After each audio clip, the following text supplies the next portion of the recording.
Hi, this is Jasna from NLPM. இன்னைக்கு நம்ம spiritual ஸ்டோரியோட episode 14 பார்க்க போறோம். வாங்க வீடியோக்குள்ள போகலாம்.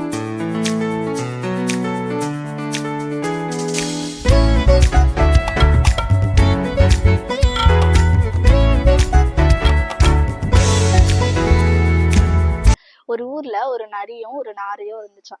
இந்த நாரை வந்துட்டு மற்ற விலங்குகள் எல்லாருக்கூடயும் ஃப்ரெண்ட்லியா இருக்குமா, எல்லாருக்குமே ஹெல்ப் பண்ணுமா. அதனால எல்லா விலங்குகளுக்கும் அந்த நாரைய ரொம்ப பிடிக்குமா.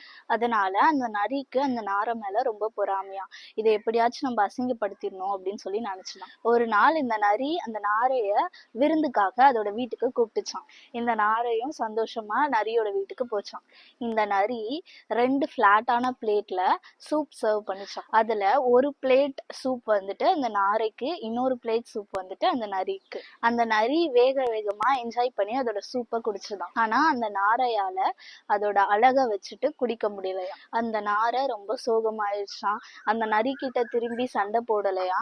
ஆனா அது வந்துட்டு சூப் குடிக்கிற மாதிரி ஆக்ஷன் பண்ணிட்டு அந்த நரி கிட்ட தேங்க்ஸ் சொல்லிட்டு வீட்டுக்கு வந்துடுச்சான். கொஞ்ச நாள் போனதுக்கு அப்புறம் இந்த நாரை அந்த நரிய தன்னோட வீட்டுக்கு விருந்துக்கு கூப்பிட்டுச்சான். அந்த நரியும் கரெக்டான டைமுக்கு விருந்துக்கு வந்துடுச்சான். அங்க போனா 2 விதமான பாத்திரத்துல சூப் இருந்ததை பார்த்த இந்த நரி ரொம்ப சர்ப்ரைஸ் ஆயிடுச்சோம்.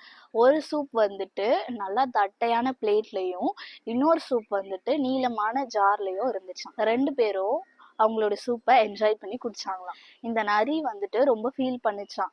இந்த நாரையை ரொம்ப கிண்டல் பண்ணிட்டோமே, ரொம்ப கஷ்டப்படுத்திட்டோமே அப்படின்னு சொல்லி ரொம்ப ஃபீல் பண்ணிச்சான். அதுல இருந்து அவங்க 2 பேரும் நல்ல நண்பர்களா ஆயிட்டாங்களாம். இதுதான் மத்தேயு 5:44 வாசிக்கிறோம்.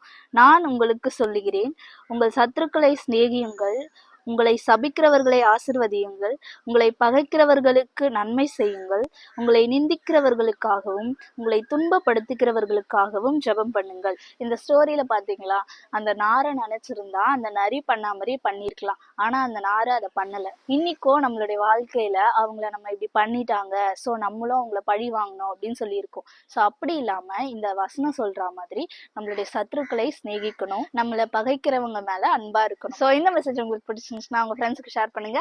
God bless you.